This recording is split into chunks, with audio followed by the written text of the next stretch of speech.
سورہ مائدہ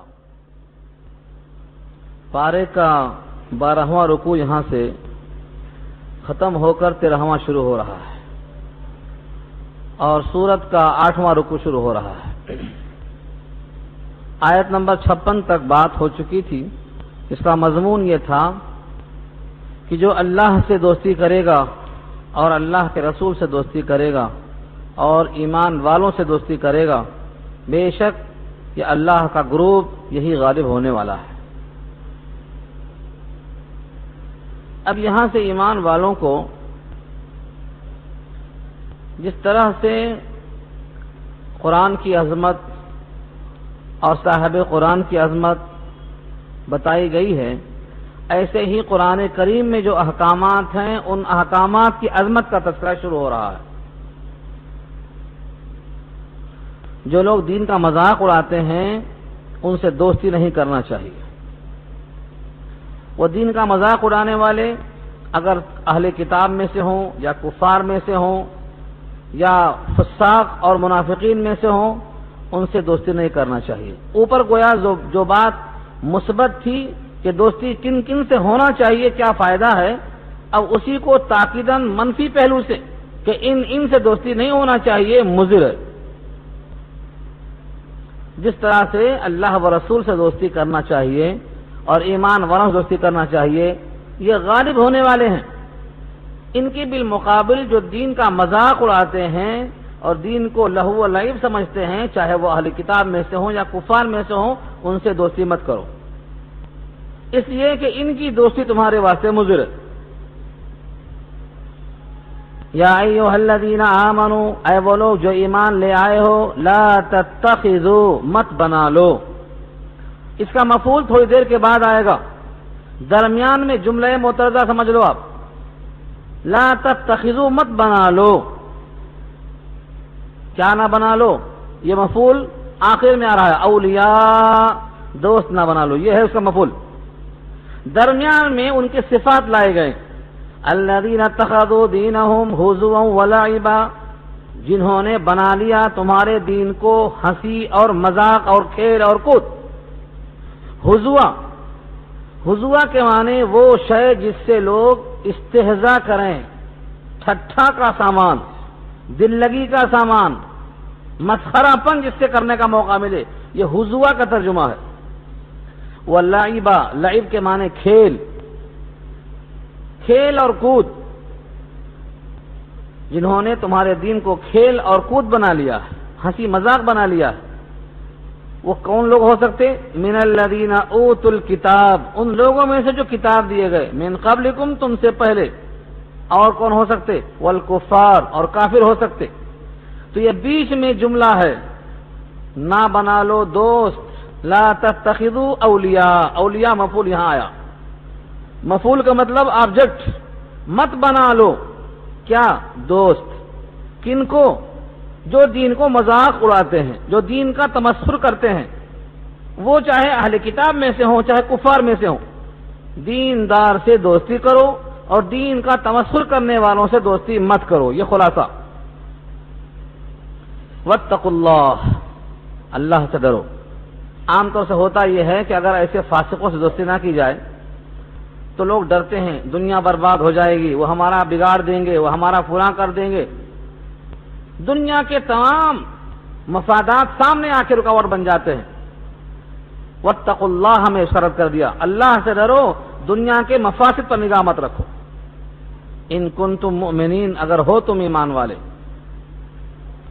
یہ مت سمجھو کہ اگر تم ایمان والے نہ ہو تو ان سے دوستی کر لو، حکم دیا جا رہا ہے۔ یہ شرط ایسی ہے، کوئی آدمی شریف خاندان کے بچے سے کیا کہتا ہے؟ تم دیکھو ہنسی مذاق مت کرو، ٹائم وقت ضائع مت کرو، اور تم کو بہت ہی سنجیدہ ہونا چاہیے اگر تم شریف خاندان کے آدمی ہو۔ اس کا مطلب یہ ہوتا ہے چونکہ تم شریف خاندان کے آدمی ہو، تم کو یہ عمل زیب نہیں دیتا، تم کو ایسا نہیں ہونا چاہیے۔ یہاں بھی ایسا انداز ہے، اوپر خطاب ہے یا ایھا الذین آمنوا، پھر نیچے کہا ان کنتم مؤمنین۔ مطلب کیا ہوا؟ جب خطاب ہو رہا ہے اے وہ لوگ جو ایمان لے آئے ہو، تو اب شک کیسے ہوا؟ ان کنتم مؤمنین، اگر تم مومن ہو تو ایسا کرو۔ در حقیقت اشارہ یہ ہے چونکہ تم مومن ہو اس لیے تمہیں ایمان والا کہا کر خطاب کیا گیا ہے، اب تم ایسوں سے دوستی مت کرو جو خدا کے دین کا مذاق اڑاتے ہوں، چاہے وہ اہل کتاب میں سے ہوں اور چاہے وہ کفار میں سے ہوں، چونکہ تم مومن ہو اور ایمان کا تقاضا یہ ہے کہ فاسقوں کے پاس مت رہو، ان سے دوستی مت کرو۔ اس کی مثال کہ وہ مذاق کیسا اڑاتے، جو لوگ فاسق و فاجر ہیں، منافق اور یہودی ہیں، وہ دین کا مذاق کیسا اڑاتے، اس کی ایک مثال دی گئی ہے۔ وَإِذَا نَادَيْتُمْ إِلَى الصَّلَاةِ، اور جب تم کو ندا دی جاتی ہے نماز کی طرف، نادیتم، وَإِذَا اور جب، نادیتم تم کو پکارا جاتا ہے، تم کو ندا دی جاتی ہے، تم کو آواز لگائی جاتی ہے، إِلَى الصَّلَاةِ نماز کی طرف، یعنی کہا جاتا ہے حی علی الصلاۃ، حی علی الفلاح، چاہے اقامت کی شکل میں یا اذان کی شکل میں۔ اتخذوها ہزوا، تو یہ لوگ اس اذان کے کلمات کو بنا لیتے ہیں ذریعہ ہنسی، اتخذوها بنا لیتے ہیں لوگ اس کو ہزوا، ہنسی کا ذریعہ، ولعبا اور کھیل کا ذریعہ، مذاق کرتے ہیں لوگ۔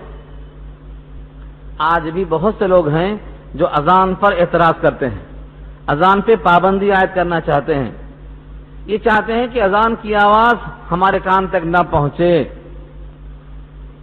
یہ آج سے نہیں ہے، شروع زمانے سے چلا رہا ہے۔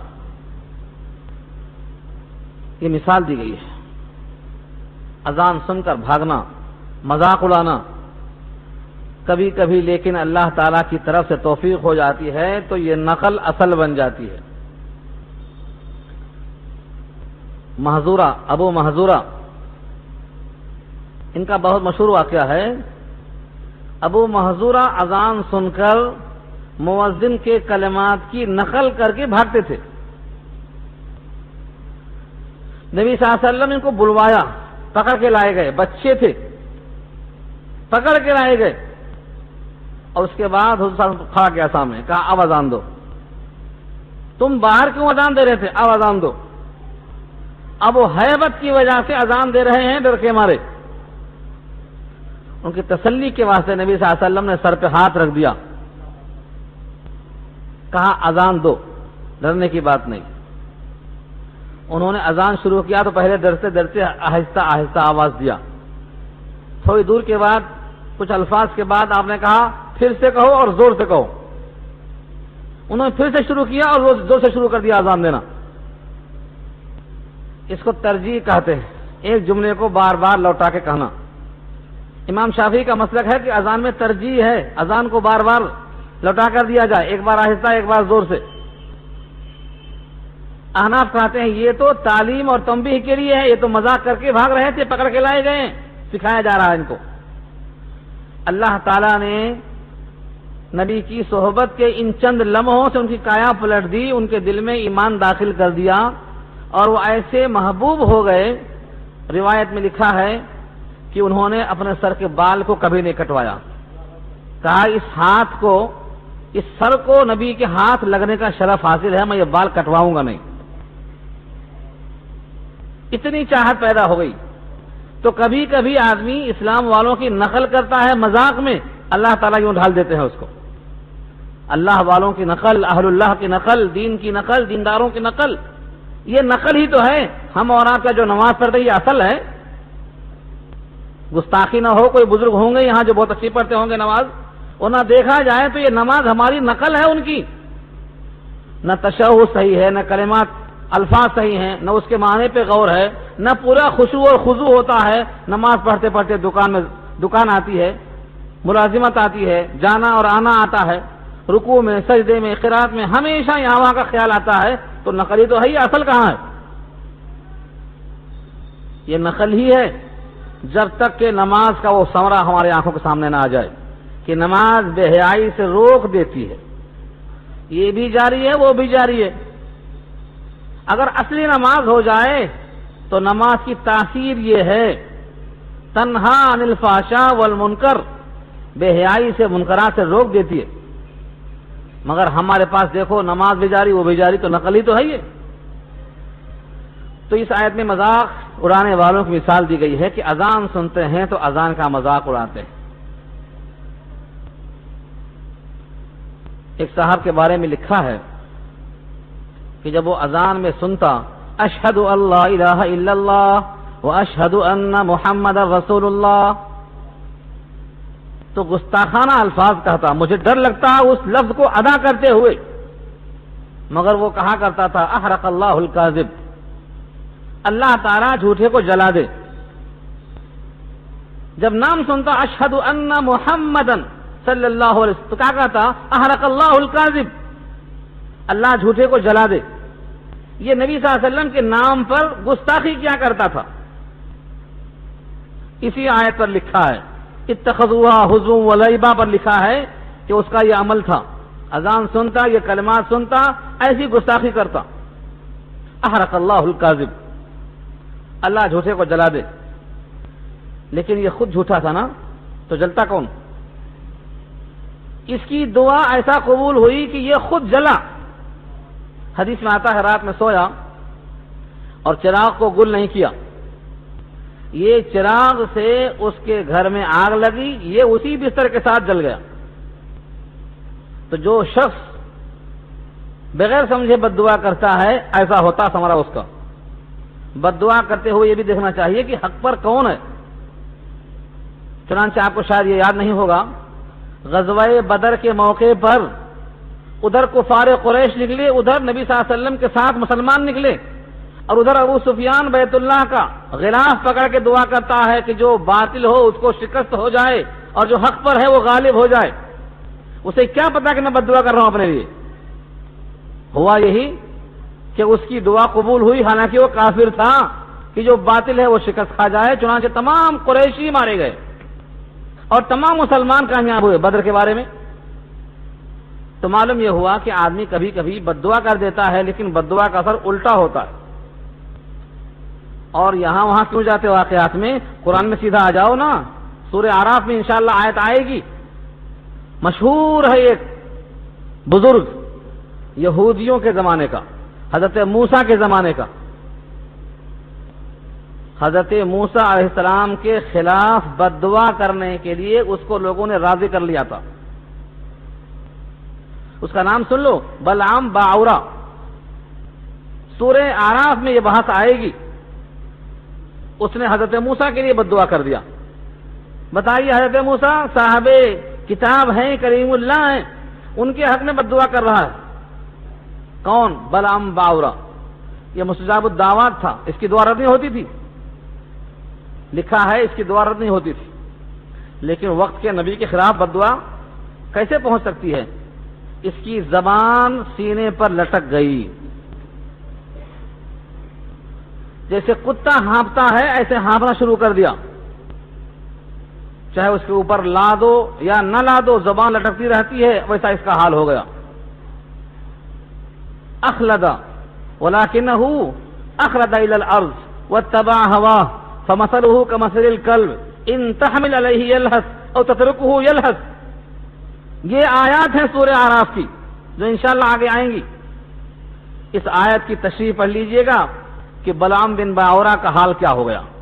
تو کبھی کبھی ایسا ہوتا ہے کسی حق پرست کے بارے میں بد دعا کرتے ہوئے ذرا سوچ کے بد دعا کیا کرنا. ہو سکتا ہے وہی حق پر ہو. جیسے ابو سفیان کی بد دعا اس کے خلاف پڑ گئی، بلعام باعورا کی بد دعا موسیٰ کے خلاف جو اس نے کیا تھا اس کے خلاف پڑ گئی. ایسے یہاں بھی حال ہوا. تو دینداروں کا مذاق، دین کا مذاق، قرآن کا مذاق، سنتوں کا مذاق کوئی آسان چیز نہیں ہے. اس کا اثر الٹا پڑ جاتا ہے آدمی کے اوپر. اللہ نے خود کہا کہ ایسا کیوں کیا انہوں نے کہ اذان کی آواز سن کر حضوا کیوں بنایا، لعبہ کیوں بنایا؟ ذالک بانہم قوم لا یعقلون. یہ ایسی قوم ہے کہ جن کو عقل نہیں، یہ بے عقلی والے کام کر رہے ہیں. ذالک بانہم، یہ اس وجہ سے، بانہم میں جو با ہے اس کا نام ہے با سببیہ، ریزن کو بیان کرتی ہے با. ذالک بانہم، یہ اس وجہ سے، اس سبب سے کہ وہ ایسی قوم ہے لا یعقلون کہ بالکل عقل نہیں رکھتے. اگر عقل ہوتی تو سمجھتے کہ اذان کے کلمات کیا ہیں، اس کا عمل کیا ہے، اس کا نتیجہ کیا ہے، یہ کون بلاتا ہے، کس کی طرف سے بلاتا ہے، کیا مقام ہے؟ آج بھی اذان کی طرف ہم جب سنتے ہیں، کان سے آواز آتی ہے تو کبھی تجزیہ کرتے ہیں کہ اذان والا کیا کہہ رہا ہے، کدھر بلا رہا ہے، نتیجہ کیا ہے؟ حی علی الفلاح، کامیابی کی طرف آؤ۔ ہم یہاں آ کے لوٹ جاتے، بولتے کچھ بھی نہیں، وہاں کہاں ہے کامیابی، جیسا گئے ویسا آ گئے۔ وہ فلاح کیا ہے، وہ صلاح کیا ہے، کیا چیز کی دعوت دے رہا ہے یہ؟ در حقیقت یہ داعی ہے نبی صلی اللہ علیہ وسلم کی طرف سے، اور نبی صلی اللہ علیہ وسلم داعی ہیں اللہ کی طرف سے، اور اللہ نے گھر بنا کے رکھا ہے، دسترخوان چن دیا ہے اور کھانے کو بلوایا ہے۔ جو یہاں آئے گا وہ گھر میں داخل ہوگا، وہ کھانا کھائے گا۔ یہ حدیث بارہا سننے کی ہے، بار بار سننے کی ہے، ساری دعوتیں بھول جائیں گے آپ، اس دعوت کی تمنا پیدا ہو جائے گی۔ تو ایک سردار نے گھر بنایا، دسترخوان لگایا، دائی کو بھیجا، جو دائی کو سچ مان کر پیچھے چلے آئے، گھر میں داخل ہوئے، کھانا کھا لیا، وہ سردار اللہ ہے، گھر جنت ہے، دسترخوان پہ نعمتیں ہیں، دائی سارے انبیاء ہیں، آخری انبیاء محمد صلی اللہ علیہ وسلم ہیں۔ جن جن لوگوں نے دائی کو سچ سمجھا، اس مؤذن کی آواز کو اس آواز کا نائب سمجھا، یہ نہیں دیکھا کہ پکارنے والا کمزور ہے، غریب ہے، مفلس ہے، بغیر چپل کے، بغیر کپڑوں کے ہے، یہ دیکھا کہ پکارنے والا شاہی ندا دے رہا ہے، تمام بادشاہوں کا بادشاہ ہے، اس کی طرف سے یہ اذان دے رہا ہے۔ جو چلا آئے گا اس طریقے پر اس گھر میں داخل ہوگا، نعمتوں سے سرفراز ہوگا، اللہ اس سے خوش ہوں گے اور جنت میں ایسی نعمتیں عطا فرمائیں گے جو کبھی ختم نہیں ہوں گی۔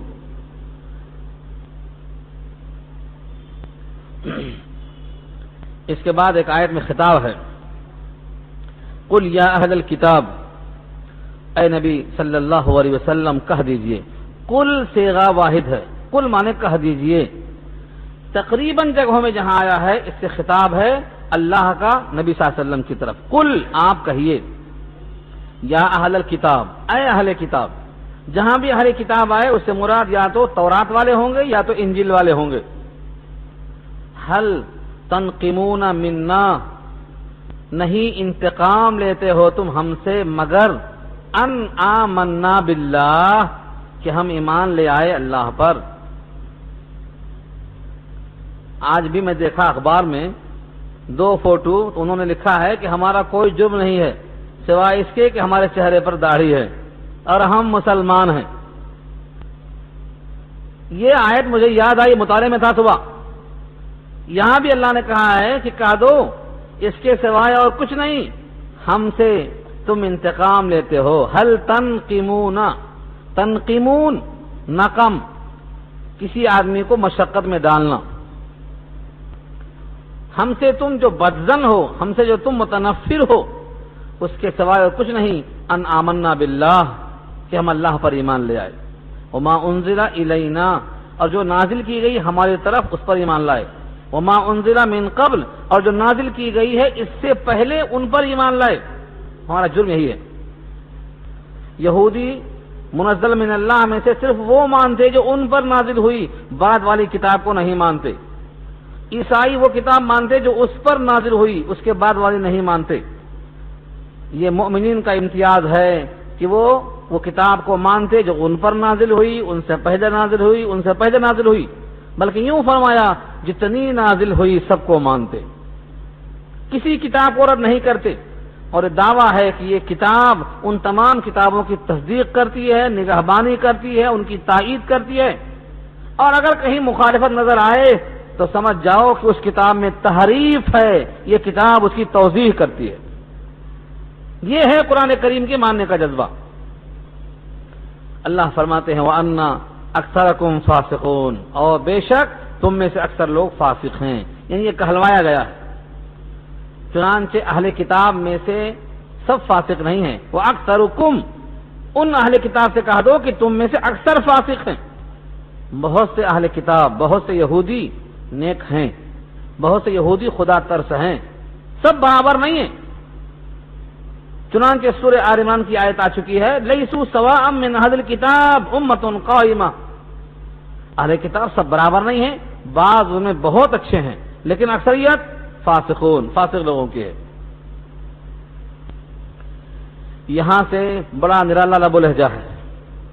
اگر کوئی یوں کہہ دے کہ تم پر اللہ کی لعنت ہے، تم پر اللہ کا غضب ہے، تم کو اللہ نے خنزیر بنایا، تم کو اللہ نے بندر بنایا، تم نے شیطان کی عبادت کی، تم بدترین آدمی ہو مقام کے اعتبار سے، اور تم گمراہ ترین انسان ہو راستے کے اعتبار سے، تو لوگ تو لڑنے پہ آ جاتے، غصے پہ آ جاتے۔ اور یہ پوری باتیں یہاں کہی گئی ہیں، مگر انداز دیکھو اللہ کا۔ قل هل انبئكم بشر من ذلك مثوبة عند اللہ، کہہ دو کیا میں تم کو خبر دے دوں بشر من ذلك، شر کے معنی برا، بدتر، ایسا طریقہ، بشر من ذلك جو اس سے زیادہ برا ہو، مثوبتاً پاداش کے اعتبار سے، انجام کے اعتبار سے، نتیجے کے اعتبار سے، عند اللہ، اللہ کے پاس۔ یعنی تم جو ہم سے انتقام لیتے ہو ایمان باللہ کی وجہ سے، میں تم کو بتاتا ہوں کہ بدترین انجام کے اعتبار سے وہ لوگ ہیں جن پر اللہ نے لعنت کی ہے۔ یہ نہیں کہا کہ تم پر لعنت کی ہے، تم پر لعنت کی ہے نہیں کہا، یہ کہا بدترین ہے وہ انجام کے اعتبار سے اللہ کے پاس وہ لوگ جن پر اللہ نے لعنت کی ہے۔ اب وہ کون لوگ ہیں، ڈھونڈ لو۔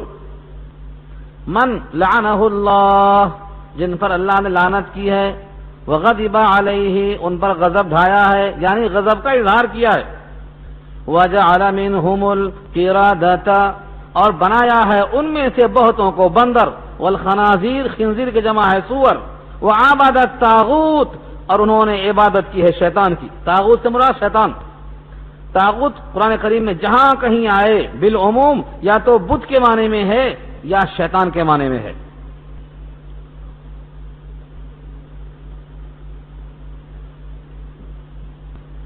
دیکھو کیا کہا دیا، کیا باقی ہے۔ انجام کے اعتبار سے برا وہ شخص ہے جن پر اللہ کی لعنت ہو، اللہ کا غضب ہو، جن میں سے لوگ بندر بنائے گئے، جن میں سے لوگ خنزیر بنائے گئے، اور جنہوں نے شیاطین کی پرستش کی ہے۔ یہ لوگ ہیں بدترین پورے قرآن کریم میں، تورات میں، انجیل میں، زبور میں، تاریخ میں اٹھا کر تلاش کر لیں گے تو ان تمام برائیوں کا لازمہ صرف اور صرف نکلے گا تو کس میں؟ یہودیوں میں نکلے گا۔ یہ انجام یہودیوں کا ہے۔ اولئک شر مکانا، وہی لوگ ہیں بدترین مقام کے اعتبار سے، وَأَضَلُّ، اور گمراہ تر ہیں، عن سواء السبیل، راستے سے، سیدھے راستے سے بھٹکے ہوئے ہیں۔ یہاں سے لکھا ہے مفسرین نے کہ داعی کو باتیں سچ کہنا چاہیے مگر لہجہ ایسا ہونا چاہیے۔ باتیں پوری سچ ہیں، جو ان کے عیوب تھے پورے سامنے رکھ دیے، لیکن مخاطب نہیں بنایا، یوں کہا جو ایسا ہو اس پر یہ ہے، جو ایسا ہو اس پر یہ ہے۔ آج ہمارے پاس جب لوگ اصلاح کی بات کرتے ہیں اور عیوب کی نشاندہی کرتے ہیں تو نشاندہی میں مخاطب بنا لیتے ہیں، جھگڑا ہو جاتا، فائدہ نہیں ہوتا۔ یہاں داعی کے انداز بتا دیے گئے ہیں کہ بات سچ ہو اور بات حق ہو، لیکن مخاطب کے جذبات کی رعایت کی جائے۔ اور ایک خاص خوبی وہ بھی اسی انداز کی ہے، وَإِذَا جَاءُوكُمْ قَالُوا آمَنَّا وَقَدْ دَخَلُوا بِالْكُفْرِ وَهُمْ قَدْ خَرَجُوا بِهِ، اللہ اکبر۔ اور جب تمہارے پاس آتے ہیں تو کہتے ہیں آمنا، ہم ایمان لے آئے، وَقَدْ دَخَلُوا بِالْكُفْرِ، حالانکہ داخل ہوئے ہیں کفر کے ساتھ، ایمان کے ساتھ نہیں آئے۔ اور ایسا بھی نہیں کہ داخل ہونے کے بعد ایمان آ گیا ہوگا، وَهُمْ قَدْ خَرَجُوا بِهِ، اس حال میں کہ وہ نکلے ہیں تو اسی کفر کے ساتھ نکلے ہیں، ایمان اب بھی نہیں۔ داخل ہوئے تو کفر کے ساتھ اور خارج ہوئے تو کفر کے ساتھ، لیکن زبان سے یہ ہے آمنا، ہم ایمان لے آئے۔ یہ نبی کی محفل کا حال ہے۔ اس کا مطلب یہ ہوا کہ دلوں کا تصرف کر دینا اور بٹھا کر دلوں کو موڑ کر ایمان داخل کر دینا، یہ اللہ کے قبضے قدرت میں ہے۔ یہ سب کے سب نبی کے دربار میں آتے ہیں اور زبان سے کہتے ہیں آمنا، لیکن اللہ گواہی دیتے ہیں کہ داخل ہوئے تھے کفر کے ساتھ، دخلوا بالکفر وہم قد خرجوا بہ، اور وہ جب نکلے ہیں تو کفر کو لے کر ہی لوٹے ہیں۔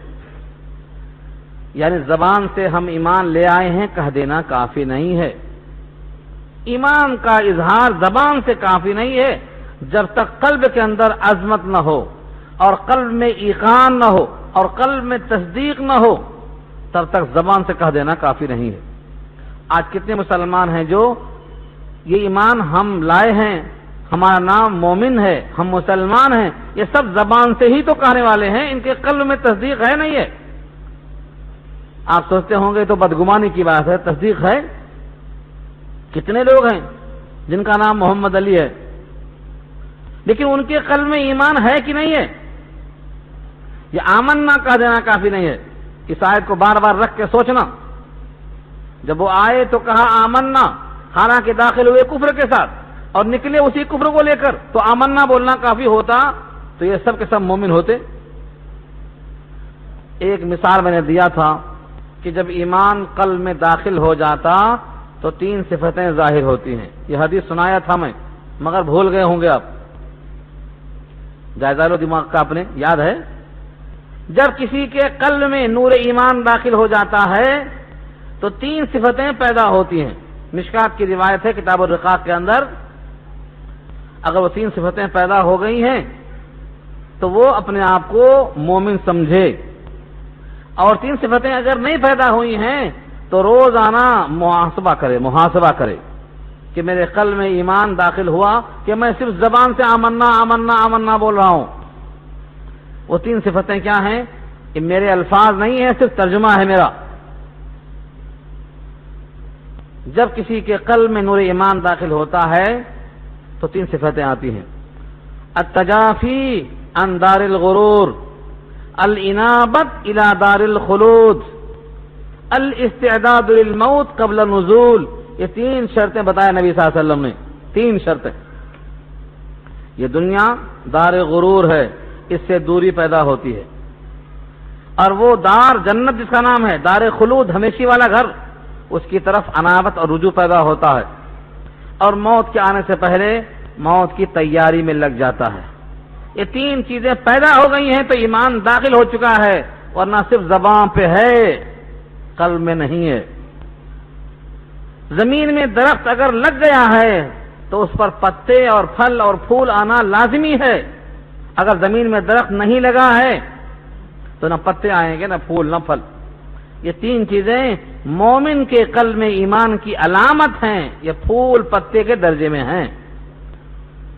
دنیا سے دوری ہو، آخرت کی طرف توجہ ہو، موت کی تیاری ہو، 3 چیزیں لازم ہیں۔ آنکھ بند کر کے سوچنا، میں چارپائی پہ لے جایا جا رہا ہوں، مجھے لوگ ڈال کے آ رہے ہیں، اب میرا کون ہے، کس سے مخاطب ہوگا، مجھ سے کون مخاطب ہوگا، مجھے کن کن سوالوں کا جواب دینا ہے، اور جواب صحیح ہے یا غلط ہے، کیا انجام ہونے والا ہے، اس تصور کے ساتھ سونے کا حکم دیا ہے۔ ہفتے میں 1 بار قبرستان جا کر ان تمام کو دیکھ کر تصور لانا ہے کہ ان میں ایسے بھی تھے، ایسے بھی تھے، ایسے بھی تھے، زمین کھا گئی، آسمان کیسے کیسے، یہ سوچنا ہے، یہ حکم دیا گیا، یہی ہے تیاری موت کی۔ واللہ اعلم بما كانوا یکتمون۔ دیکھ لیا آپ نے، یہ نہیں کہا فلاں بھی جانتے، فلاں بھی جانتے اور محفل والے پہچان لیتے، نہیں، واللہ اعلم، اور اللہ بہتر جانتے، اللہ سب سے زیادہ جانتے، بما كانوا یکتمون، کہ وہ دل میں کیا چھپاتے ہیں، ایمان چھپاتے ہیں کہ کفر چھپاتے ہیں۔ آئے تھے تو آمنا کہہ رہے تھے لیکن قلب میں ایمان ہے نہیں ہے، یہ اللہ بہتر جانتے ہیں۔ معلوم یہ ہوا ایمان اور کفر دونوں کو پہچاننا یہ اللہ کی خاصیت ہے، بندہ نہیں پہچان سکتا۔ ہاں یہ 3 علامتیں دیکھ کر ہر مومن اپنا محاسبہ کر سکتا ہے، یہ خلاصہ ہوا۔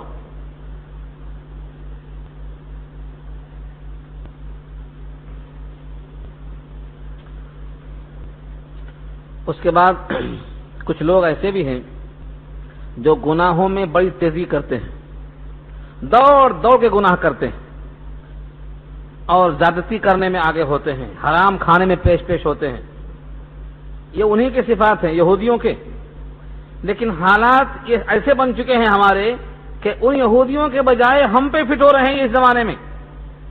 ایک طرف دیکھ لیجیے آپ، وَتَرَىٰ كَثِيرًا مِّنْهُمْ، اور آپ دیکھیں گے بہتوں کو ان میں سے. اگر یہ منہم کے بجائے منکم کہہ دو کہ تم میں سے بھی ایسے لوگ ہیں تو حالات اتنے بگڑ چکے ہیں کہ صفات سابق آ جائیں گی. مگر یہ ہے ان کے لیے، ان یہودیوں کے لیے. لیکن سوچو صحیح، جن یہودیوں پر خدا کا غضب ہے ان کے بھی یہی احوال ہیں، اور ہم جب خدا کی آخری کتاب کے حامل ہیں ہمارے بھی یہی احوال ہیں. تو جن پر خدا کا عتاب ہے، لعنت ہے، غصہ ہے، ان کا بھی وہی حال ہے اور ہمارا بھی وہی حال ہو جائے تو دونوں تو مشابہ ہو گئے، اور جو جس کے مشابہ ہوتا ہے اسی کے اندر شمار ہوتا ہے. اس لیے صفات دیکھو، اور آپ دیکھیں گے بہتوں کو ان میں سے یسارعون فی الاسم، گناہوں میں سرعت کرتے ہیں، گناہوں میں دوڑتے ہیں.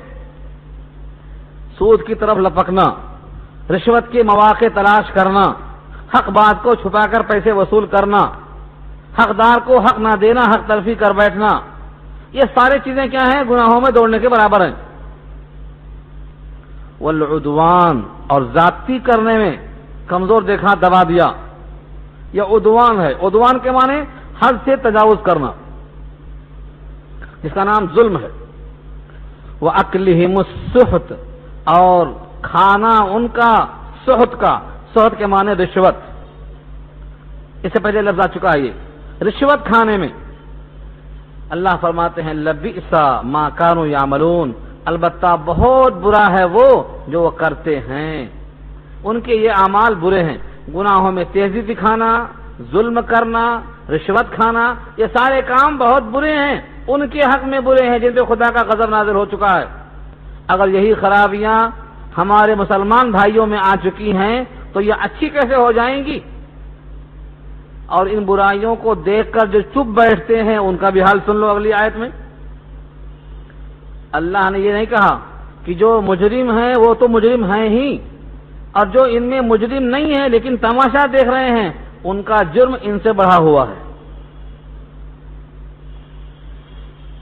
جنہوں نے ظلم کو روکا نہیں حالانکہ وہ روک سکتے تھے، جنہوں نے برائیوں کو دفع نہیں کیا حالانکہ دفع کر سکتے تھے، ان کا حال ان سے بھی برا ہے.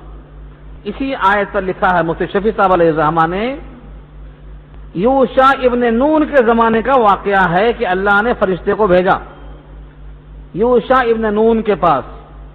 1,00,000 لوگوں کی ہلاکت کا پیغام لے کر فرشتہ آیا اور کہا ان میں جو 60,000 لوگ ہیں یہ نیک لوگ ہیں اور 40,000 برے لوگ ہیں، یا اس کا الٹا، یعنی 60,000 برے لوگ ہیں اور 40,000 اچھے لوگ ہیں. انہوں نے پوچھا کہ اے اللہ، بروں کا ہلاک کیا جانا تو سمجھ میں آ رہا ہے لیکن نیک لوگوں کا ہلاک ہونا سمجھ میں نہیں آ رہا ہے. فرمایا کہ میرا حکم توڑا جا رہا ہے، میرے حکم کے خلاف کیا جا رہا ہے، اور ان کی نیکیوں کے باوجود ان کی پیشانی پر بل نہیں آتا ہے. خدا کے حکم کے خلاف ہو رہا ہے اور ان کو یہ احساس تک نہیں ہو رہا ہے. خداوند قدوس کی زمین پر خدا کے بندوں پر ظلم ہو رہا ہے اور ان کے دل میں ذرہ برابر گرمی محسوس ہوتی. یہ فرما دیا. تو یہودیوں کا سب سے بڑا جرم یہ ہے انہوں نے روکا کیوں نہیں؟ لولا ينهاهم الربانيون والاحبار عن قولهم الاثم واكلهم السحت لبئس ما كانوا يصنعون. کیوں نہیں منع کرتے رہے ان کو؟ لولا، لولا کے معنی کیوں نہیں، لولا، لو کے معنی اگر اور لا معنی نہیں، ان دونوں کو ملا کر ایک لفظ بنتا ہے لولا معنی کیوں نہیں. اس لفظ کو پہلے حل کر لو تب آیت سمجھ میں آئے گی. لولا علی لہلک عمر، ایک فیصلے میں رجم کا حکم دے دیا حضرت عمر نے. وہ عورت حاملہ تھی، حضرت علی نے فرمایا کہ عورت کا جرم ثابت ہو گیا لیکن جو پیٹ میں بچہ ہے اس کا قصور کیا ہے؟ انہوں نے رجم کو روک دیا اور کہا جب تک کہ بچہ پیدا نہ ہو جائے اس کو روک دیا جائے فیصلے کو. تو اس وقت کہا انہوں نے لولا علی لہلک عمر، علی نہ ہوتے عمر ہلاک ہو جاتے اس غلط فیصلے کی وجہ سے۔ تو لولا کے معنی اگر ایک چیز نہ ہوتی تو دوسری ثابت ہو جاتی، نتیجہ برآمد ہو جاتا، کیونکہ وہ تھے، انہوں نے روکا، نتیجہ ایسا نہیں ہوا۔ اللہ فرماتے ہیں لولا، کیوں نہیں منع کرتے رہے ان کو ربانیین اور احبار۔ ربانیین کی وضاحت پیچھے آ چکی ہے چوتھے پارے میں۔ رب سے بنا ہے ربانی، جمع ہے ربانیون، اور ربانیین دونوں جمع ہے حالت رفع و نصب کے اعتبار سے۔ ربانی رب والے، چاہے وہ عالم ہو یا نہ ہو، مطلق رب والے، جس کو ہم کہتے ہیں عابد و زاہد، متقی و پرہیزگار۔ اور احبار جمع ہے حبرن کی، جس کے معنی پادری، علم والے۔ یہ دونوں مل کر کے کیوں نہیں منع کرتے رہے ان قولہم الاسم، ان کے اس قول سے جو کہ گناہ ہے، واکلہم السحت، اور کیوں نہیں منع کرتے رہے واقعی حرام خوری سے۔ لبئس ما کانوا یصنعون، البتہ بہت برا ہے وہ جو وہ کرتے رہے۔ یصنعون، یفعلون، یعملون، تین لفظ کو سمجھ لو، بار بار کام آئے گا یہ۔ ایک تو ہے یفعلون، فعل، کوئی کام، ارادہ ہو یا نہ ہو، کام صادر ہوا تو فعل ہو گیا۔ فعل مانے عمل، ایک کام، اور ارادے کے ساتھ کیا گیا تو اس کا نام عمل ہے۔ اور اگر اس عمل پر اصرار ہو، بار بار بار بار کرتا رہا ہو تو یصنعون میں آتا ہے۔ صنعت کہتے ہیں کاریگری، فیکٹری کا مطلب بار بار وہ کام ہوتے رہنا، صنعت و حرفت بنا اسی سے۔ یصنعون کے معنی باقاعدہ کرنا، یعنی ہمیشہ وہ لوگ جرم کرتے رہے اور یہ خاموش ہوتے رہے، وہ حق کو چھپاتے رہے، یہ ان کی تائید کرتے رہے، ہمیشہ ایسا ہوتا رہا۔ یہاں سے لکھا ہے کہ اس زمانے میں اگر عابد و زاہد لوگ خاموش تھے اور علم والے خاموش تھے تو وہ برا کرتے رہے، اور اس زمانے میں اگر لوگ برائیاں کرتے ہیں اور جبکہ کوئی نبی آنے والا نہیں ہے، پھر بھی یہ پیشوا جو روک سکتے، ٹوک سکتے، بتا سکتے، حق کی وضاحت کر سکتے، یہ ان برائیوں پر نہ ٹوک کر، ان کی غلطیوں کی نشاندہی نہ کر کے یہی کر رہے ہیں جو یہودیوں نے یہاں پر کیا تھا۔ اس سے بڑا ظلم، اس سے بڑا جور اور ستم اور کیا ہو سکتا ہے کہ وہ حق کو دبا دیتے ہیں۔ معلوم کیا ہوا؟ برائی پر نہ ٹوکنا عوام کے لیے شاید معاف ہو جائے، لیکن علماء کے لیے، مشائخین کے لیے اور بڑے بڑے بااثر لوگوں کے لیے یہ ہرگز ناقابل معافی جرم ہے۔ چنانچہ ایک ترازو ہے، اس ترازو میں تول کر دیکھو، ترازو میری نہیں ہے، بہت مشہور حدیث ہے، فرمایا نبی صلی اللہ علیہ وسلم نے من رأى منکم منکرا فلیغیرہ بیدہ ومن لم یستطع فبلسانہ ومن لم یستطع فبقلبہ وذلک اضعف الایمان۔ تم میں سے جو کوئی شخص برائی کو دیکھے، کسی منکر کو دیکھے جس پر شریعت نے نکیر اعتراض کیا ہے، اس منکر کو دیکھے، فلیغیرہ بیدہ، تو اس کو اپنے ہاتھوں سے بدل دے، یعنی برائی کو اچھائی کی طرف ٹرن کر دے۔ اتنی طاقت نہیں ہے تو زبان سے منع کر دے۔ کینا موقع ملا تب بتاؤں گا، یہ کیا ہے؟ رکھ لینا ہے، دل میں رکھ لیا ہے۔ ایسے ہی اس برائی کو مٹانے کا عزم رکھ لے کہ جب بھی موقع ہوگا تو میں اس کو ختم کروں گا۔ فرمایا ذالک اضعف الایمان، یہ ایمان کا کمزور ترین حصہ ہے۔ ایک روایت میں ہے اس کے بعد ایمان رائی کے دانے کے برابر بھی نہیں ہے۔ اب برائیوں میں نہ روکتے ہیں، نہ منع کرتے ہیں، نہ دل میں رکھتے ہیں، الٹا شریک ہوتے ہیں اس میں۔ تو جو لوگ منع کرنے کی طاقت رکھتے ہیں، چاہے وہ رہبان میں ہوں یا ربانیون میں ہوں، علماء میں ہوں یا مشائخین میں ہوں، اگر وہ برائیوں کو روکتے ہیں تو اپنا فرض پورا کرتے ہیں، اور اگر نہیں روکتے ہیں تو تین شکلیں ہیں: طاقت نہیں ہے، زبان سے بولنے کی ہمت نہیں ہے، دل میں عزم ہے تو کمزور ایمان لے کر پھرتے ہیں، اور اگر گناہوں میں شریک ہوتے ہیں تو اللہ نے فرمایا ہے جو بری محفل میں شریک ہو وہ انہی میں شمار ہوگا جب تک کہ وہاں سے ہٹ نہ جائے. فلا تقعدوا معهم حتى يخوضوا في حديث غيره، جب تک وہ دوسری باتوں میں نہ لگ جائیں تب تک وہاں مت بیٹھو. اگر بیٹھ گئے تو فإنكم اذا مثلهم، انہی کی طرح شمار ہوں گے. غیبت کرنے والے کے برابر غیبت سننے والا بھی شمار کیا جاتا ہے. یہ اصول رکھا ہے اللہ نے. اللہ تعالی ہم سب کو بری محفلوں میں رہنے سے بچائے.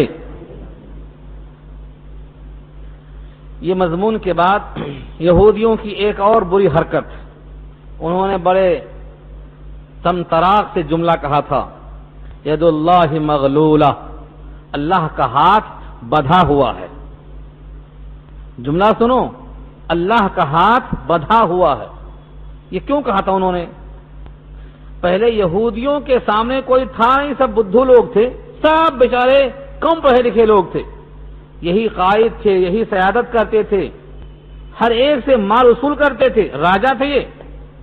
لیکن جب مدینے میں اسلام آ گیا اور اسلام کے ذریعے وحی کی برکتوں کا نور شروع ہوا اور قیادت سیادت مسلمانوں میں آنا شروع ہو گئی، اور سن 5 ہجری کے بعد جب غزوہ خندق میں اعلان ہو گیا کہ آج سے ہم ان پر حملہ کرنے کے لائق ہوں گے اور آج کے بعد یہ لوگ حملے کے لائق نہیں رہیں گے، تو یہودیوں کی معیشت کمزور پڑ گئی، ان کی ملائی ذرا کم ہو گئی اور رزق میں تنگی آئی.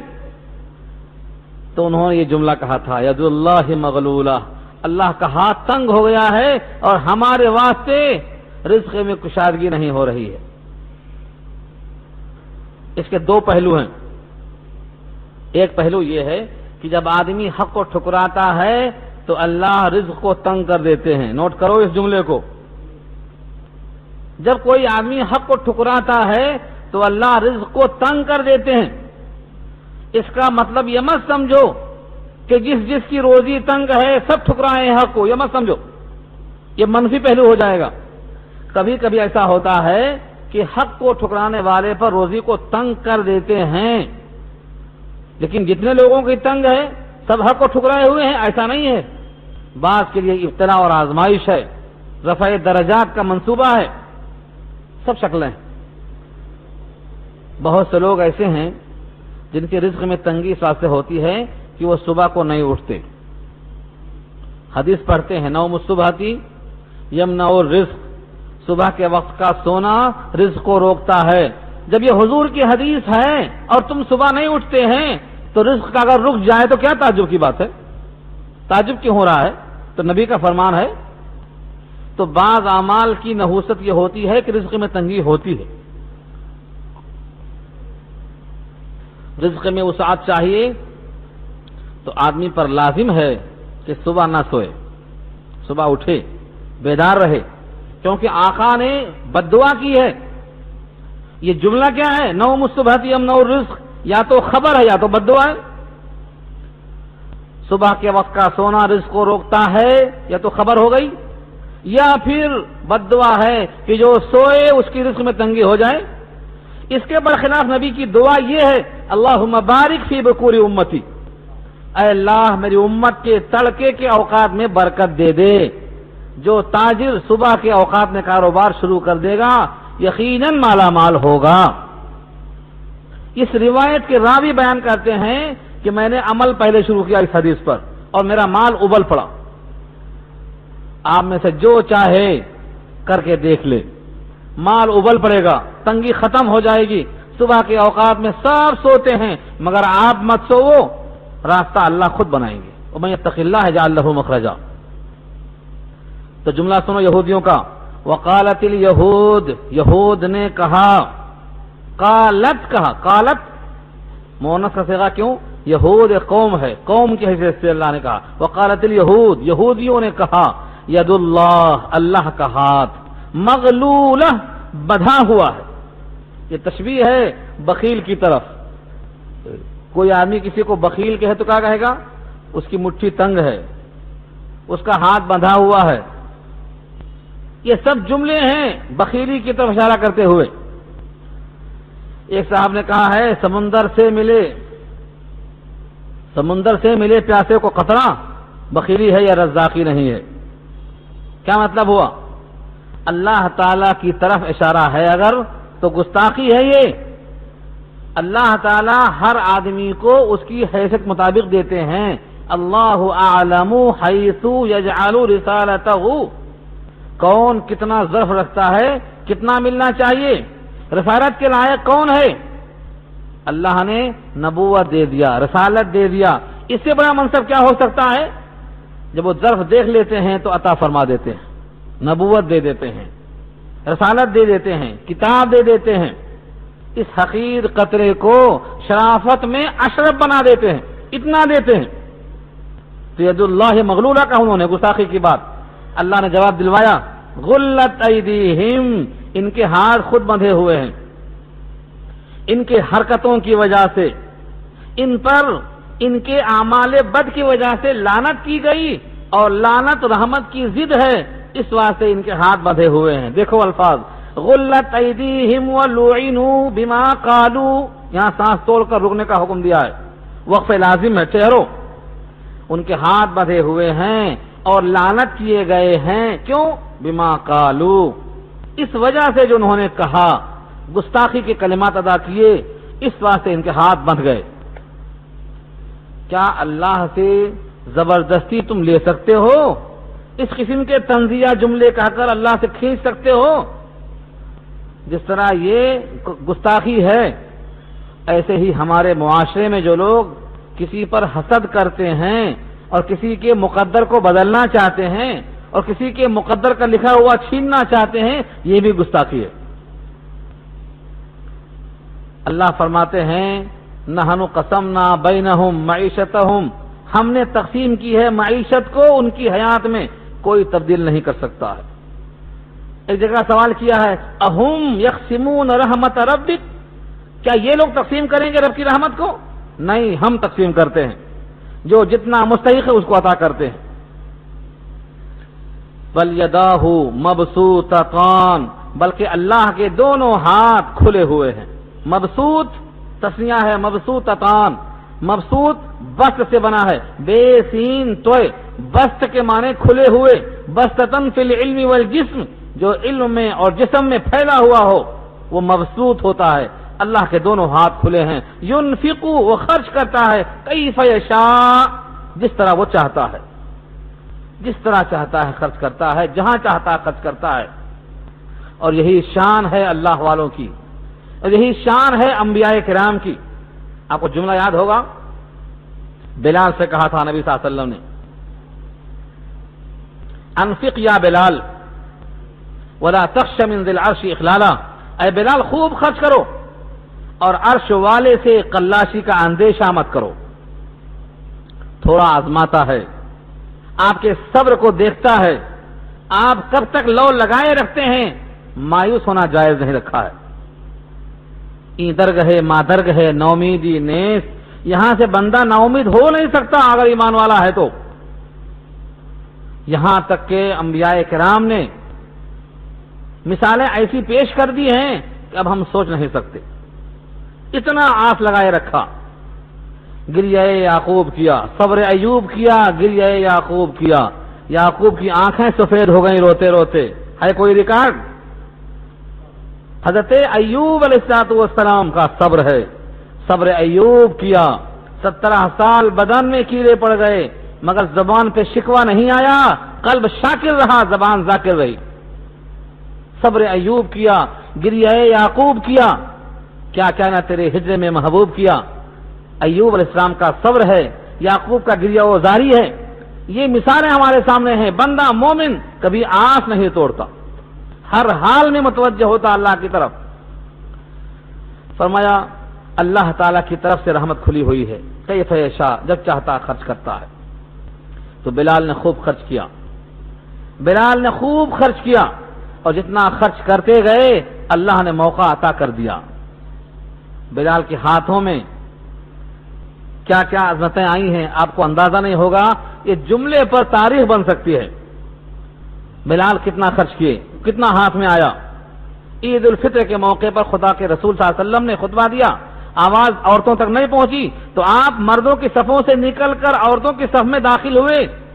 اور وہاں خطبہ دیا کہ اے عورتوں اپنے آپ کو جہنم سے بچا لو، صدقہ کرو، تم کو میں نے جہنم میں بمقابلہ مردوں کے تعداد میں زیادہ دیکھا ہے۔ عورتوں نے اپنے کان کی بالیاں، اپنے ہاتھ کی چوڑیاں، اپنے گلے کے زیور، اپنے پیروں کی پازیب نکال کے ڈال دیا، کپڑا بلال کا تھا، بلال لے کے پھر رہے تھے دامن کو، سب اس میں ڈالتے چلے گئے، اور یہ بلال نے جمع کیا خزانہ، نبی کے حکم پر جمع کیا، نبی کے حکم پہ خرچ کیا۔ بلال نے کبھی کچھ نہیں رکھا اپنے لیے۔ تو جو آدمی جتنا خرچ کرتا ہے اللہ خرچ کرواتا ہے، دیتا ہے اپنے در سے اور خرچ کرواتا ہے اپنے در سے۔ وَلَيَزِيدَنَّ كَثِيرًا مِّنْهُم مَّا أُنزِلَ إِلَيْكَ مِن رَّبِّكَ طُغْيَانًا وَكُفْرًا، اور البتہ زیادہ کرتا ہے۔ وَلَيَزِيدَنَّ، اس میں دیکھو نون پہ تشدید اور شروع میں لام پر زبر، لام پر زبر کا نام لام مفتوحہ ہے، تاکیدہ ہے، اور نون پہ تشدید مشددہ ہے، ضرور بالضرور کے معنی میں آتا ہے، اور ضرور بالضرور زیادہ ہوگا، کثیرن بہت زیادہ، کیا ہوگا مفعول آخر میں آ رہا ہے، طغیان سرکشی، وہ کفرا اور کفر، کس چیز کے بارے میں؟ ما انزل الیک من ربک، جو نازل کیا گیا ہے آپ کی طرف آپ کے رب کی جانب سے، اس نزول کی وجہ سے ان کے اندر طغیان اور کفر اور زیادہ ہوگا، یہودی اور سرکشی میں آگے بڑھیں گے، کفر اور آگے جائے گا، یعنی منزل من اللہ جو کتاب آئی ہے اس سے ہدایت کے بجائے ان کے اندر کفر میں اضافہ ہوگا، سرکشی میں اضافہ ہوگا، اور ان کے درمیان ہم نے ڈال دی ہے دو چیزیں، ایک عداوت اور ایک بغض۔ عداوت کے معنی دشمنی، اور بغض کے معنی آتے ہیں دل کے اندر کینہ۔ یہ دونوں چیزیں کب تک رہیں گی؟ قیامت تک رہیں گی، کوئی ختم نہیں کرنے والا ہے اس کو۔ الفاظ دیکھو، وَأَلْقَيْنَا بَيْنَهُمُ الْعَدَاوَةَ وَالْبَغْضَاءَ إِلَى يَوْمِ الْقِيَامَةِ، اور ڈال دیا ہم نے ان کے درمیان عداوت کو اور بغض کو قیامت تک کے واسطے۔ یہودیوں کے درمیان یہ دو صفتیں آج بھی ہیں اور رہیں گی قیامت تک۔ کلما اوقدوا نارا للحرب اطفأها اللہ، جب جب انہوں نے بھڑکایا آگ لڑائی کی اللہ اسے بجھا دیتا ہے۔ ہمیشہ یہ آگ بھڑکانے والے رہے ہیں جنگ کرنے کے واسطے، اور آج تک یہ لوگ چھیڑ رہے ہیں، آج تک چھیڑ رہے ہیں اور قیامت تک چھیڑتے ہی رہیں گے۔ آخر زمانے میں ان کی دھلائی ہوگی انشاءاللہ، ایک ایک یہودی صاف کیا جائے گا اور پتھروں سے آواز آئے گی میرے پیچھے یہودی چھپ گیا ہے، پتھروں سے آواز آئے گی، ان کا دشمن پتھر بھی ہوگا، سب کے سب صاف کیے جائیں گے۔ کلما اوقدوا نارا للحرب، جب جب بھڑکائی ہے انہوں نے آگ جنگ کے لیے، اطفأها اللہ، اس کو اللہ بجھا دیتا ہے۔ اس کا دو مطلب ہے، مسلمان لڑ جائیں، یہ ان کی عین خواہش تھی۔ اس زمانے میں کئی واقعات ان کی طرف منسوب ہیں، اور آج بھی یہودی چاہتے ہیں کہ مسلمان باہم لڑتے ہی رہیں۔ جب مسلمان لڑتے ہی رہیں گے تو ان کی حکومت چلتی رہے گی، اور مسلمان متحد ہو جائیں گے، اگر صرف تھوک دیں گے تو ڈوب کے مر جائیں گے یہ لوگ، اس لیے متحد نہیں ہونے دیں گے، یہ آگ بھڑکاتے ہی رہیں گے۔ وَيَسْعَوْنَ فِي الْأَرْضِ فَسَادًا، اور زمین میں فساد کرتے ہی رہیں گے۔ وَاللَّهُ لَا يُحِبُّ الْمُفْسِدِينَ، اللہ پسند نہیں کرتے فساد کرنے والوں کو، چاہے وہ یہودی ہو کہ نصرانی، مسلمانوں میں سے ہو، اللہ پسند نہیں کرتے فساد کرنے والوں کو۔ اصل فساد ہے جو مضر ہے انسانوں کے واسطے۔ رہا سوال ان کی سیادت کے لیے، کھانے پینے کے لیے، دنیاوی آرائشوں کے لیے، اللہ فرماتے ہیں کاش یہ لوگ اتنی بات کر لیتے۔ وَلَوْ أَنَّ أَهْلَ الْكِتَابِ آمَنُوا وَاتَّقَوْا لَكَفَّرْنَا عَنْهُمْ سَيِّئَاتِهِمْ وَلَأَدْخَلْنَاهُمْ جَنَّاتِ النَّعِيمِ، اور اگر بے شک اہل کتاب ایمان لے آتے، تقوی اختیار کر لیتے، تو ہم دور کر دیتے ان سے ان کی تمام خطاؤں کو، اور ضرور ان کو ہم داخل کر دیتے نعمتوں کے باغات میں۔ دیکھو ہم کیا چاہتے ہیں، ایمان اور تقوی، دو چیز۔ صرف 2 چیزیں کر لیتے ان کا مطلب پورا ہو جاتا. افسوس ان 2 کام کو کرنے کے بجائے بڑے بڑے کام کیے, گڑھے میں گرتے چلے گئے, کوئی فائدہ نہیں حاصل ہوا ان کا. اس کے برخلاف وَلَوْ أَنَّهُمْ أَقَامُوا التَّوْرَاةَ وَالْإِنْجِيلَ وَمَا أُنزِلَ إِلَيْهِمْ مِنْ رَبِّهِمْ لَأَكَلُوا مِنْ فَوْقِهِمْ وَمِنْ تَحْتِ أَرْجُلِهِمْ.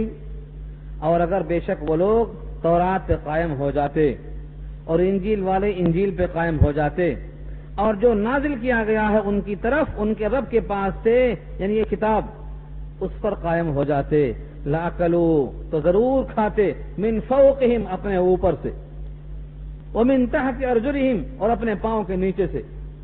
اشارہ ہے 2 جملے میں, اوپر سے بارش ہوتی, نیچے سے غلے اور پھل نکلتے. لَأَكَلُوا مِن فَوْقِهِمْ اپنے اوپر سے کھاتے. جتنی چیزیں ہم کھاتے ہیں وہ سب 2 ہی راستوں سے, اوپر سے پانی اور نیچے سے مٹی. تیسری کیا چیز ہے؟ اوپر سے مراد پانی. لَأَكَلُوا مِن فَوْقِهِمْ اپنے اوپر سے کھاتے, وَمِن تَحْتِ أَرْجُلِهِمْ اور اپنے پاؤں کے نیچے سے کھاتے. یعنی خوب بارش ہوتی, خوب غلے نکلتے, خوب آسودہ ہو جاتے. اس کا مطلب یہ مت سمجھو کہ سارے کے سارے یہودی برے ہیں. منہم امۃ مقتصدہ ان میں سے ایک جماعت ہے جو راہ راست پہ چلنے والی ہے. مقتصدہ اقتصاد کے معنی میانہ روی, بعض لوگ ہیں ان میں سے, ایک گروہ ان میں بھی اچھا ہے. وَكَثِيرٌ مِّنْهُمْ سَاءَ مَا يَعْمَلُونَ اور زیادہ تر وہ لوگ ہیں جو بہت برا کر رہے ہیں. زیادہ تر کثیر منہم ان میں سے بہت سے لوگ ایسے ہیں, سَاءَ مَا يَعْمَلُونَ بہت ہے وہ برا جو کر رہے ہیں. خلاصہ یہ ہوا ہماری اس گفتگو کا, آج کی گفتگو کا خلاصہ یہ ہوا کہ دوستی صرف ان لوگوں سے کرو جو اللہ و رسول اور ایمان والے ہیں اور ان کے دین پر چلنے والے ہیں. جو دین کا مذاق اڑاتے ہیں ان سے دوستی مت کرو, چاہے وہ نماز ہو یا اذان ہو. دین کی مذمت کرنے والے لوگ بے عقل ہوتے ہیں, اور ہم سے جو لوگوں کو دل میں سختی کا جذبہ پیدا ہوا ہے اس کی وجہ صرف یہ ہے کہ ہم ایک اللہ کو مانتے ہیں. حالانکہ بدترین لوگ وہ ہیں اللہ کی نگاہ میں انجام کے اعتبار سے جن پر خدا کی لعنت بھی ہے, غضب بھی ہے. ان میں سے لوگ بطور عذاب کے بندر سور بنائے گئے, خدا کی توفیق نہ ہوئی تو شیاطین کی پرستش کرنے لگے. وہ لوگ بدترین مقام کے اعتبار سے ہیں اور گمراہ ہیں راستے کے اعتبار سے. ان کا حال یہ ہے کہ چاہے جہاں جائیں کہتے تو ہیں ہم ایمان لے آئے, لیکن کفر کے ساتھ آئے اور کفر کے ساتھ لوٹے. اللہ خوب جانتے ہیں جو چھپاتے ہیں. وہ تیزی کرتے ہیں گناہوں میں, سرکشی کرتے ہیں, حرام چیز کھانے میں. بہت برا ہے وہ عمل جو کرتے ہیں. ان کے رہبان یعنی ان کے عابد و زاہد لوگ, ان کے علماء مشائخین نے کیوں نہیں روکا ان کی برائیوں سے, حرام کھانے سے؟ بہت برا ہے وہ عمل جو کرتے آئے ہیں. اللہ کے ہاتھ بندھا ہوئے ہیں. یہ کون کہتے ہیں؟ یہودی. اللہ کے ہاتھ بندھے ہوئے ہیں. حقیقت یہ ہے کہ ان کے ہی ہاتھ بندھے ہیں, ان کے غلط قول کی بنا پر لعنت کیے گئے ہیں. اللہ کے ہاتھ تو کھلے ہیں, جتنا چاہتے ہیں جب چاہتے ہیں جہاں چاہتے ہیں خرچ کرتے ہیں. البتہ اللہ کی آیتیں سرکشی میں اور کفر میں اور بڑھاوا دیتی ہیں ان کافروں کو. ان کے درمیان ہم نے عداوت کو, بغض کو قیامت تک کے واسطے ڈال دیا ہے. یہ ہمیشہ آگ بھڑکاتے رہیں گے, اللہ اس کو بجھاتے رہتے ہیں. یہ فساد کرتے رہتے ہیں, اللہ کو فساد پسند نہیں ہے. کاش کے ایمان والے, کاش کے اہل کتاب ایمان لا کر تقوی اختیار کر لیتے تو ہم ان کے گناہوں کو دور کر کے اپنے گھر میں جگہ دے دیتے. کاش یہ لوگ تورات پہ قائم ہوتے, انجیل پہ قائم ہوتے, جو کتابیں اتری ہیں ان کے رب کے پاس سے ان پر قائم ہوتے تو اوپر سے بھی کھاتے اور نیچے سے بھی کھاتے. ہاں ایک جماعت ہے ان میں جو مقتصد ہے, صراط مستقیم پر قائم ہے, لیکن اکثر لوگ ان میں سے فاسق ہیں. یہ پوری بات بطور پیغام کے ہے. یہاں سے جو رکوع آ رہا ہے, نیا رکوع شروع ہو رہا ہے, بلغ کا اے رسول صلی اللہ علیہ وسلم جو نازل کیا گیا ہے وہ پہنچا دو. تو تبلیغ میں کیا چیز پہنچائی جائے, کیسے پہنچائی جائے, کن تک پہنچائی جائے, پہنچانے کے طریقے کیا ہوتے ہیں, ان تمام باتوں کا جواب انشاءاللہ اگلے رکوع میں آ رہا ہے. اور بات ختم کرنے سے پہلے ایک سوال کا جواب آیا ہے. سوال ہے کچھ اس میں؟ سوالات کئی ہیں.